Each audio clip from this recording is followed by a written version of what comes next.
Welcome to the Founderz Lounge, where we give you a real inside look on what it's like to lead a nationwide brand without all the glitz, the glamour, and all the hype, as well as candid conversations with other founders and business owners alike. Take two. We just tried to record another podcast and got halfway through it and said this one sucks, so we're scratching it. And now we're starting over. Welcome back to the Founderz Lounge. It's been a minute. It's been a minute. I wasn't even on the last one, so I didn't get invited. That's because you were kicked off. I was kicked off. I got suspended. What are we talking about today? I think we're going to talk about investing into people. Okay. So, anything new? Are we going to say anything new going on in the world of Clean Eatz? Our headquarters just started. Finally. Took forever. But we have walls up now, so that's there cool. Are internal walls. We haven't done too much publicizing of this or shared too much about it because we kind of wanted to wait until we were pretty far into it so we could, kind of show it off and be a little bit more proud of the project itself, because right now it's just kind of an abandoned building and there's nothing really that special about it. With a pedophile mouse on top of it. It was a dirty old Chuck E. Cheese. So when we get to a certain point and we can feel good about sharing the progress and things like that, we'll share and send videos out and take pictures and make a thing about it. But right now it's a dirty old abandoned Chuck E. Cheese with the mouse head still on the wall. So nothing special. It's gonna have a good story though. Good story. We have 2 new products that are currently being piloted. So excited to showcase that to everyone. But if you're in the North Carolina area, look for some new products that are sitting on the shelf that will soon be to all of our Can we just tell them what it is? I don't know. I guess. I don't know. What if they fail? Well, then it fails. Well, then they're going to all be Scotty, wanting toss to me do a bag. it.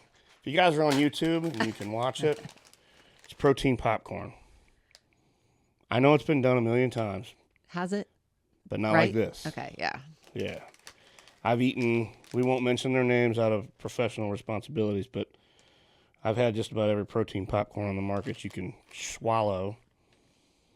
And I think this is probably the best stuff I've ever had. Not only flavor and the product itself, but macro wise and the nutritional values behind it, the ingredients and everything else, just a cleaner product. You did good on the packaging too. I like it. Thank you. Are you going to say what the other product is or no? Other product, the protein popcorn? The cookies? No, I'm going to keep that one quiet because we're not far enough into the development. But we've got some other baked goods coming down the hatch too. Excited. But they're not to a point where I can brag and talk about them yet. So nice. All right. Well, I guess this is kind of my topic today. So you picked it, lady. I'll start it and let you be the co-host today. So I just, it's crazy because, we just had a discovery day and, like when people come here to learn about our company and want to invest into our company, it always looks like such, I'm not saying a well-oiled machine, but everything looks kind of rainbows and unicorns, which is my world anyway, right? So back in, I think it was right around COVID. Was it 2020? It was 2019. We didn't have a convention, which I think was 2020. 2019, we had a convention. 2020, we did not have a convention due to the COVID pandemic. And 2019, the COVID. 2019 was just a rough year. I think we were just growing at a rapid pace and you're running around 100 miles an hour. And I don't know, something was just lacking in my world with that. And I don't know what it was, but I think I'm an energy person. So I love to feed off energy. I think that's why podcasting is so hard for me because it's just me and you sitting here. But if you get me in front of a crowd and stuff, like I love that. I love standing up there and just like watching people's expressions and I can feed into my speech with that, and you can kind of see how people are reacting. You can tweak on this, but podcasting, I just think it's hard. We're polar opposites. Yeah, there. I know. So come into 2020, I always do a theme word, and my theme word this year was all in. So I just knew that I kind of had one foot in, one foot out, and I just wasn't going all in with the company, and I figured out, I called you one day. I remember calling you on the way home one day, and I was like, you know what it is? I just, I don't get from our owners what I used to get from our customers. Like when our customers came into the door, like they'd be like, oh, this is the best, and I was always the one who cooked and talked to them and do all that. And you would just feed like you were doing good, right? Flip that over to like now you're sitting in an office and you're talking to a bunch of owners, and it's constantly, I'm not saying that they don't always give you positive reinforcement. I mean, it's usually you just don't hear it. Usually if it's silence, then that means everything's going well and that you're doing a good job and that, but 2019 for some reason was just, I don't know what we did in 2019, but it was just a lot of negative feedback coming into us, and I'm sorry, I don't mean to cut you off, but I want to interject because I think I can finish your sentence for you. 2019, if you remember right, we went through a huge menu change. So I think you're talking about the lack of engagement and, dealing with these guys and their opinions and these guys meaning like our franchisees and your disconnection from them. It was a busy freaking year for us. There was a lot going on. There was a lot of development. We were selling franchises like crazy. We were growing. I mean, we were going 100 miles an hour with no brakes. So that I just wanted to. No, that's what totally mindset you were in. Yeah. So at the end of that, it just, like I said, I was not enjoying the process anymore. Like this was becoming work versus a feel good, journey for me. So I'm really big into words, and that year I chose a word, all in, right? I'm going to go all in. And I had no clue in December what that meant. But then coming to January 2020, we started a book club here at the office. And our first book was The Why, which was mine. And it was good. Like I know the why. I know our whys. Most of our owners have their own whys. But then February was your book choice, which was Extreme Ownership. And I read that and I was like, a light bulb went off. And I'm like, you know what? The reason why it's like this is because of me. Like, what have I done on my end to make that connection with our owners? Do I call them? It's basically, no, I only pick up the phone when they call me and want to give me their negative feedback, or their opinions or all this. And I just was like, oh my gosh, like this is what it is, So I told you, I don't know, right after our book club, I'm like, this is our fault. Why we don't have this trust, why they don't believe in the brand, why it's all this. So, I'm like, let's do like these mini retreats. Let's get all the owners in like one state and we're just going to go spend the weekend with them. And I'm not saying you weren't on board. I mean, I don't think it was just like, again, a busy time of the season. You're like, how are we going to fit this in the schedule? You're like, Yeah, that was my beef with it. It wasn't not wanting to do it. It was how the hell are we going to pull this off? And if you've listened to previous podcasts, I always have these good ideas. And then the execution part is always a little wonky on my end. I don't think it through 2 steps in front of me. So, but I'm like, we got to do this. So I admit it's ownership. You got that on camera, right? Yeah, it's ownership. So I'm like, okay, we just had the We Change Lives contest challenge win, and we had a winner in Ohio. I'm like, and he was the final one. So we were going to go we're like, we'll hand deliver this check. Right. And so we got all of the Ohio winners and we did, a workout with them. We went to a brewery to have a little bit of fun. And then we ended up spending quality time with them and the rest of the evening. So when we came out from that one, I was like, all right, this was good. Like, because you even heard a few of their comments, like, I didn't know you this way. And we had a mix with Ohio. There was some OGs in there and there were some new ones coming in. I remember. So it was just kind of a good mix in that group. And so when we came out of there, like, we got a lot of positive feedback, and they're like, this was awesome. Like, I wish we did more of this. And I was like, okay. So that gave us fuel to do a second one. But I was like, okay, Ohio was only 10 owners, I think, at that time. So how are we going to impact everyone at the same time? Or how am I going to like get a hold of all these people versus just doing like these mini retreats that we could probably physically only put about 4 or 5 in the year to go around our schedules.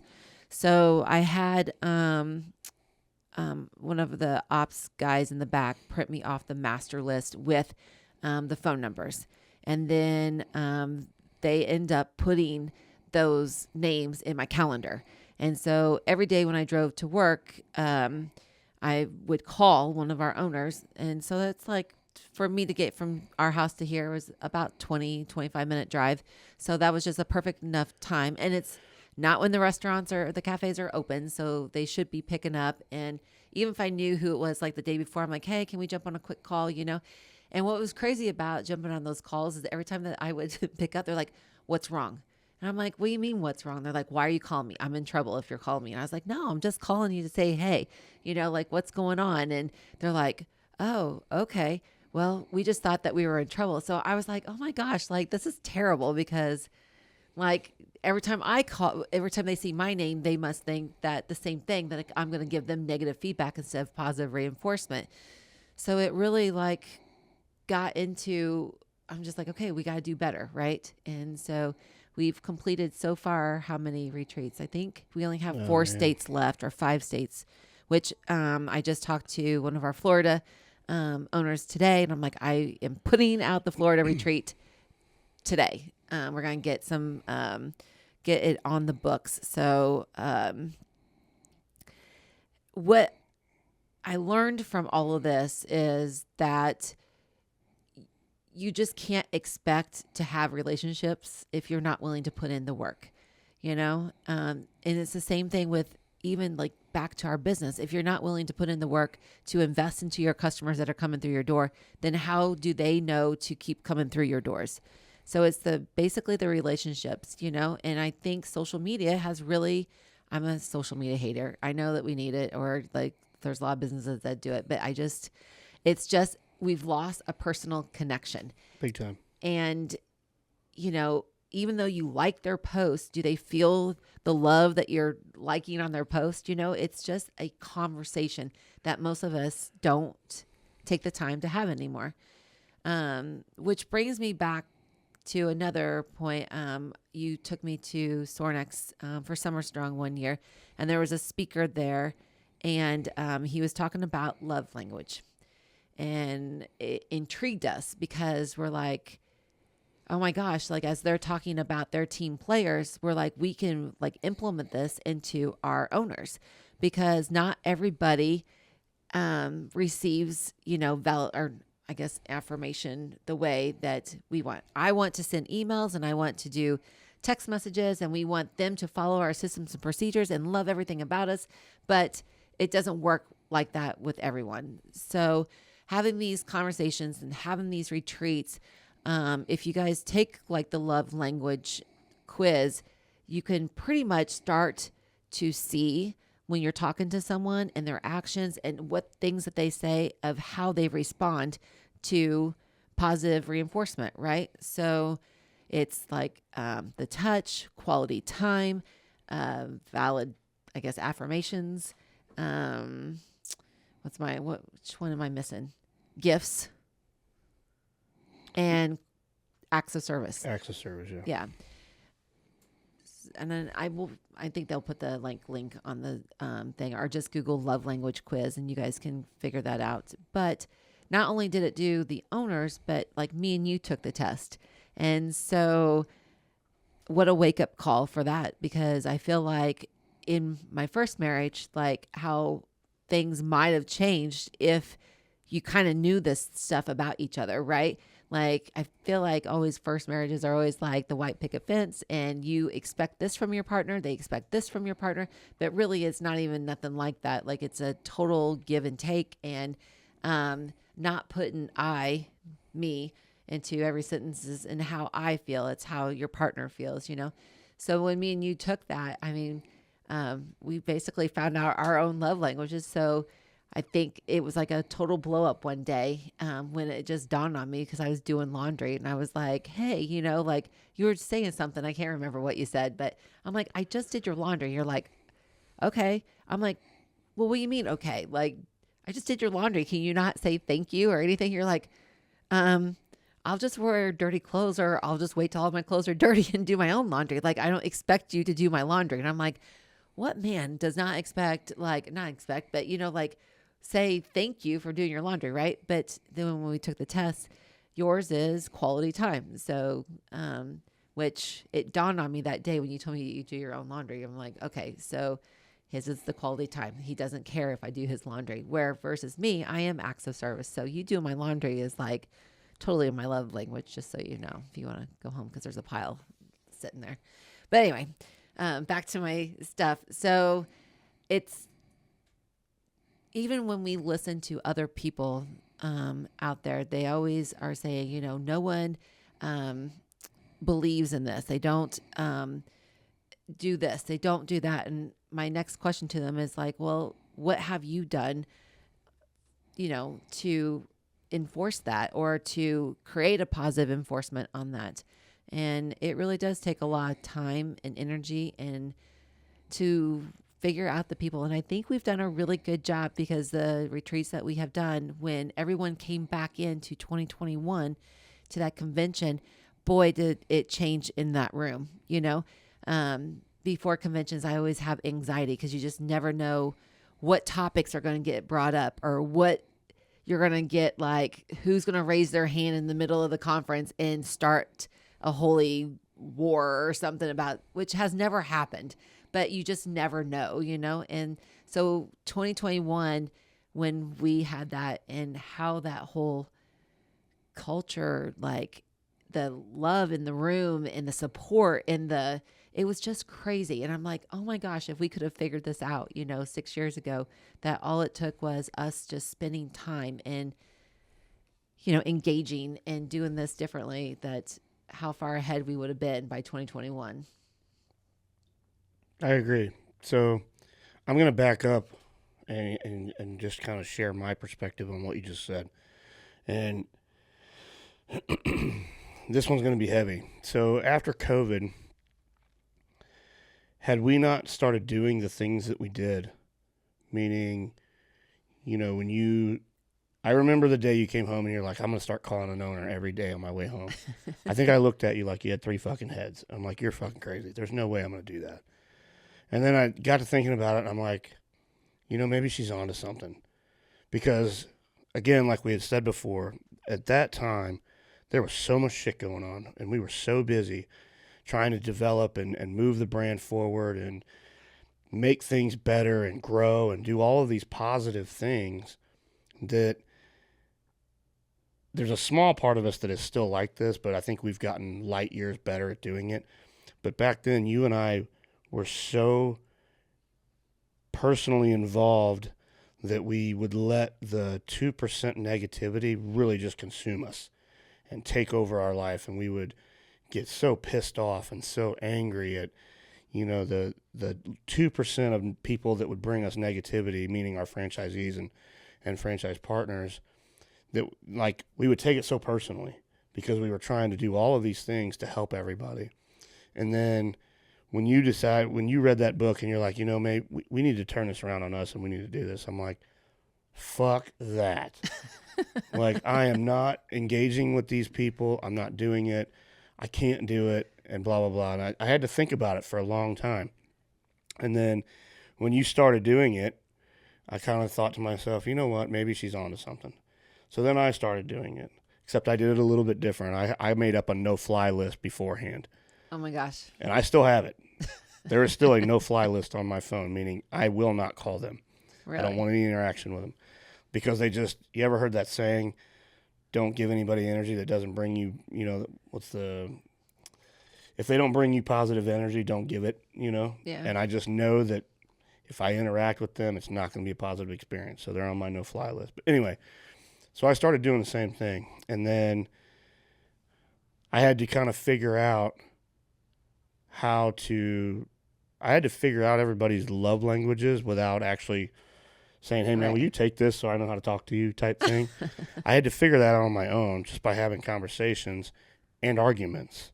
Yeah. I always kind of joke when we're at different events and these franchisees are around, guys like Neil from Tennessee and Mike from Raleigh and, guys that are now good friends of mine. I consider them very close personal friends of mine. We got in some heated fucking arguments back then, early on, and we would cuss each other out and, really get into the weeds on arguments. But for whatever reason, we could do that, and then 5 minutes later, we would talk about cars or hunting or whatever, and the argument would be over. And I had to figure out how to do that with each individual person that within our company and each individual franchise partner, because not all of them are like that. I can't talk to, Jade down in Augusta. If I came at her like that, she would cry, and I would have Big Jim calling me the next day wanting to kill me. But, my point is I had to learn how to do that first over the phone. And then I had to learn how to do it on another level, which was very uncomfortable for me when we started doing these retreats. But here's my point. Had we not started doing that and had we not done that, I honestly don't know if I'd still be sitting here. And that's what I mean. I'm very serious because part of my why right now, and we always say that our why keeps changing and it evolves and grows and different things along the way keep invigorating us to do it. And I think those mini retreats for me is what makes me want to stay here and keep doing this. Because the truth of the matter is we could sell this company tomorrow and probably never work again. We could do that. But I think the people that we've invested this time in, to your point, is what keeps us here and what keeps us going and keep doing this. Because after a while, they are family. And you get to know them so fucking well that they become family. It's just all there is to it. And I don't know. I just wanted to hit on that because those mini retreats changed my whole perspective of what we're doing. Yeah, it's been good, and it's also like the flip on that, it's, if you're complaining about your staff or your team, turn it back on you. Like, what has it done? What do you do for your team that they would, work their ass off for you or trust you or take a bullet for you, So you have to invest in your team. Even though it's a minimum wage job, it's still a job to that person, and there's still a connection to be made.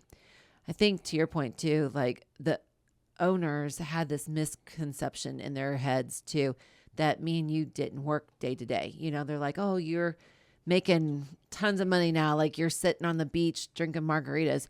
I'm like, I haven't even seen the beach in 3 years unless it's a holiday, no, I was like, we work here every day for you guys and to make this company better and to do that. So I think when we did the mini retreats and they really heard what we do on a day-to-day basis, it made them value what we do here and what our team does for them. Because again, no one knows what you do until you walk in your shoes, right? You can completely judge everybody, until you technically walk through their shoes. So it was just really good. And like you said, I've developed a lot of relationships and obviously there's, always more than better because just how we invest in their time, then some of the owners invest their time into us. So that's where like that bond gets created a little bit thicker, when they reach out to you and just ask how your week's going or how your day's going. So it's been kind of cool. Well, I think the other lesson that it taught us, and not that we didn't have it before, but I think it enhanced it, was our own humility. When we started doing those retreats and getting to know everybody on a more personal level, which we would have never done if we didn't start doing this, because it would have been impossible. There's too many people. That's when we had to kind of take a step back and look and say, some of these things that these guys are talking about and some of the ideas that they bring to the table and the suggestions that they make, you know, like I said, at that time, in that period of time in 1920, early 21, right out of COVID, huge development time period for us. So our head was basically stuck in the sand. I'm not saying that we didn't know what was going on or any of that stuff, but I mean, like, some of those guys brought some serious stuff to us that we took a step back and we're like, okay, shit, man, we need to look at this. Yeah. You know what I mean? They're right. And so I think that whole dynamic made everything that we're doing now much better. Yeah. When we could take a step back and say, okay, let's use the Franchise Advisory Council on a different way than what we were. You know, and we got serious feedback and great feedback from a lot of owners, and I think we still do that now.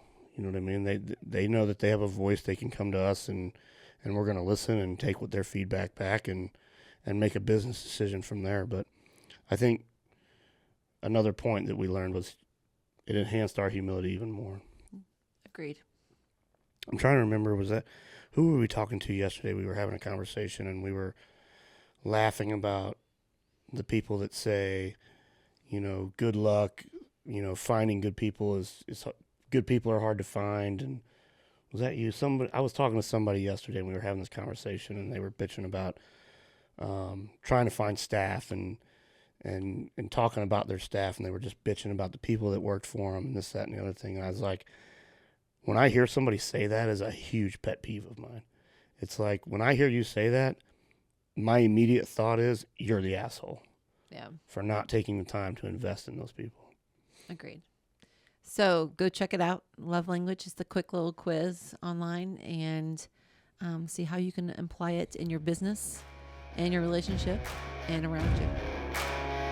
All right, guys. See you next week.